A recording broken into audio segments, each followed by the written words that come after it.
Okay, on this particular 10-minute segment, let me cover a couple of the proxies that we look at to determine market directional bias. And again, for new members, subscribers, free trial subscribers, one of the key reasons why I focus on my initial part on the indices and its proxies, such as the US dollar, Japanese yen index, what we call the carry trade. Um, it's very important to keep in mind what the macroeconomic factors are so you can determine what type of trades you're doing. I'm not just a stock market junkie, a stock junkie, I'm also a stock market junkie. So I'd like to understand a little bit about what's happening outside and look at the fishbowl from the outside in instead always of being looking at the fishbowl like a fish does from the inside out. Gives me a broader perspective of things and generally helps me very much in my trading and my predictive biases and forecasts that have been uncannily accurate over a period of time. And I think my record proves that. So saying all that, let's take a look at the US dollar Japanese yen. Now, here's the simplest lesson, okay? When the Japanese yen goes higher, that means it's getting weaker against the US dollar. That allows global capital players to go ahead and borrow Japanese yen on the cheap versus, using dollars and using that to play the global markets. Okay, it's as simple as that. So saying all that, if you look at the carry trade simply means that we need a lower Japanese yen and a higher number here. So if you look at this here, which is a weekly chart, you're going to see that we are fast approaching. Um, one second here.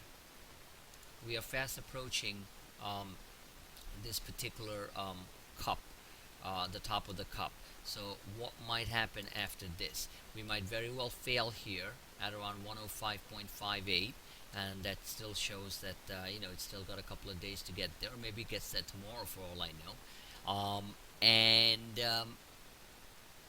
or yes, and then we pull back, create a small handle, then we break out. Let's look at a monthly frame to see what might happen. On a monthly frame, we can go as high as 109.23.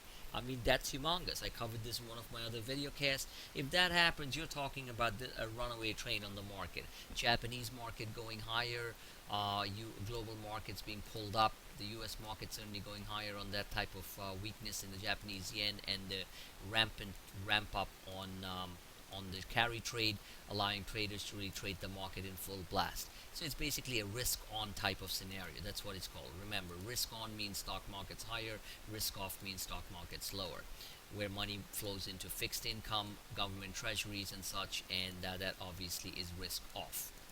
In other words, flight to safety, safe haven type of trades. So this Japanese yen story, okay, and this is pretty advanced level stuff. Current currency traders relate to this, obviously. Most of them don't understand the basics of it or behind the fundamentals of it, and the reasoning behind it is just play it. But 109.23 is what this particular, if you want to look at it, this is the large cup, and this is the handle it's creating. Very well break out. Okay, just keep in mind. I believe at one point down the road, this particular pattern does get filled, just based on pattern symmetry. And at this point in time, looking at roughly this 109 level, which is also this point, failure point, if you notice back in 2009 or 2008, this was the failure point up here, is where the Japanese yen gets to, which is obviously going to propel our markets higher. This could very well happen by the peak in our market sometime this year. Okay, let's move on now. So at this point in time, at ours also, the Japanese Nikkei is doing very well, despite the fact that the government's measures in Japan, if you follow Japanese economics, Abenomics, is been somewhat constrained by the tax increases that they've put, the sales taxes, which has constrained their spending, and there have been a drop in industrial production and such. Yet their markets are going higher because Abenomics is there to stay, and they will do whatever it takes to disinflate or inflate the Japanese economy higher. So that's important for the global economy and for their own economy. Saying all that, let's take a look at some of our okay, let's look at the 10-year Treasury bond. Okay, very important one to keep in mind. This is our 10-year Treasury. Now I've explained this very clearly in one of my other charts. The 10-year Treasury going down all the way to 2.34% is not, in my opinion, a early canary in the coal mine that we're going into a recession. I doubt it if the U.S. economy is going into a recession, because the U.S. economy is running on all cylinders right now. In fact, the issue with the U.S. economy is that everything has been so strong that the Fed will be forced to raise interest rates a lot quicker than expected. This is a consolidation flag. If you want to look at the tool, by now you know how I draw these things. You have a cup, you have a handle being created, perfect one, and then it moves up. So I still believe that we get to is that 3.2% level, or 3.3% level on, let me get this line out here, 3.3% level, or 3.267% level on the 10-year government bond by the end of this year. So you're looking at roughly a full percentage point increase in 10-year government bonds, government bond yields, which would obviously be a sharp move on all kinds of financing rates that determine, that are available in our economy. First and foremost, the mortgage interest rates. So, saying all that, this would be the next leg of the banking sector moving higher, because very low interest rates, as we're seeing right now, squeeze and crimp profits of our large money center banks and our other banking financial institutions, which need the help of higher interest rates in order to generate larger profits as they do their normal business, which is really business of lending. So, saying all that, I do believe that this particular cup and handle pattern is going to get resolved. Now we should, short term, also start to see money flow out of the government bond market as international tensions stabilize somewhat, and most of this drop, this red candle that you're seeing from the 2.6% level, and even from these levels, 3% level, is because a large amount of global capital, the big money, the billionaires' riches from overseas, are parked within our government treasury complex. We are the safest haven in the world, the best house in a bad neighborhood. More so than in the German Bund, which is only delivering 0.9% government bond yield on a 10-year Bund. So why the heck would you get 0.9% when you can get 2.3% in US dollars? So you'd rather park it in US treasuries. And that's a very important fact to keep in mind. I did explain that in my previous videos. So this is more a function of money entering and sitting here as a safe haven, more so than anything else, an indication of the US economy.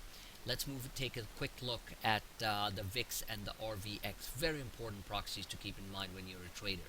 It'll help you tremendously studying this intraday to make a determination as to whether or not a trade is worth holding for the next hour, for the next day, for the next few minutes, whatever the case may be. And I highly recommend that people have one of their screens, and you definitely need to have multiple screens, whether you have one, or at least two, to monitor the futures for intraday market direction, and monitor the VIX and the RVX. Very important.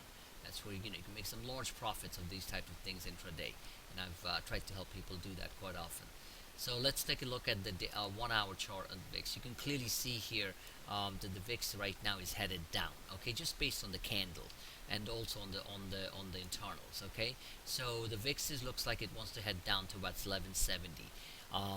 We do have a crossover of the 34 over the 50, but it's not pronounced enough to say that the market's going to basically just crash immediately. So this kind of falls in with that 5-day scenario that I put across going into September 8th.